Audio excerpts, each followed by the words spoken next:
Are you ready to start looking to buy your first or next home? There's an important step to take so you're not disappointed. That's what I'll be talking about today, so stick around.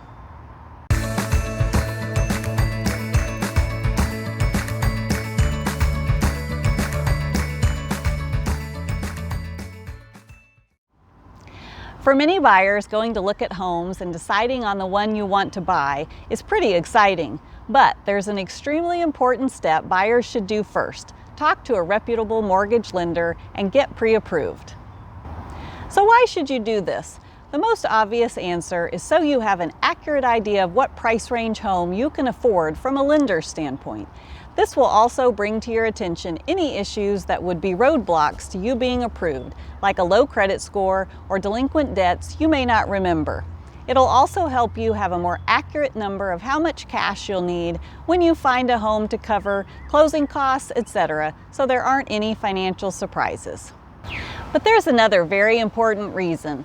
When you find that home your heart is set on and you're ready to make an offer, you want to show the seller you're serious enough that you've already taken the time to speak with a lender, that lender has put eyeballs on your finances and is willing to give you a pre-approval letter stating you most likely can afford the amount you're offering on their house. In the Magnolia and Woodlands areas, providing a pre-approval letter along with any offer to a seller is almost always expected. This becomes especially important if you offer on a home which others are as well.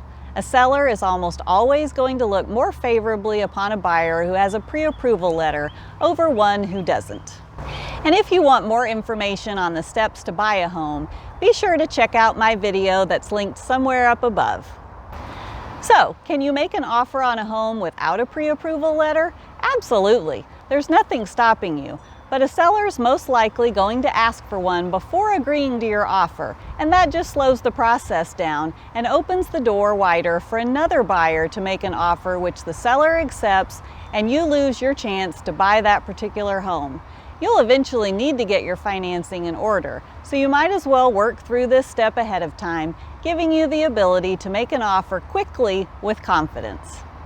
Now that I've convinced you the importance of getting the pre-approval letter, what do you need to provide to a lender so you have it when you need it? It's really a very simple process, but you'll need to have some basic information and documents available for them to look at. These include pay stubs for the last 30 days or so, usually your last 2 months' bank statements, your last 2 years' W-2s and 1099s, your last 2 years' complete tax returns, contact information for them to verify your employment, a complete 2-year history of where you've lived along with contact information, and information about all the properties you currently own, and possibly divorce decrees if they impact the amount of your income. This list may seem overwhelming, but once you get the information together, you can use it with multiple lenders to shop for the best deal for your situation. Also, don't you think it'll be easier to get all this together before you find the home of your dreams, rather than rushing to do it when you're ready to make an offer? This process can take anywhere from a day to a week, depending on how busy a loan officer is and how complicated your application is. Hopefully this video has explained how important it is to get a pre-approval letter before you ever start looking at homes and how you go about getting one. If you have additional questions, please leave me a comment below in the comment section and I'll try to answer it, or maybe even make a video on that very topic. And if you liked this video, please give it a like and make sure to subscribe and click the bell to be notified of future videos. Thanks so much for watching, and I look forward to helping you with your real estate needs in Magnolia, Texas.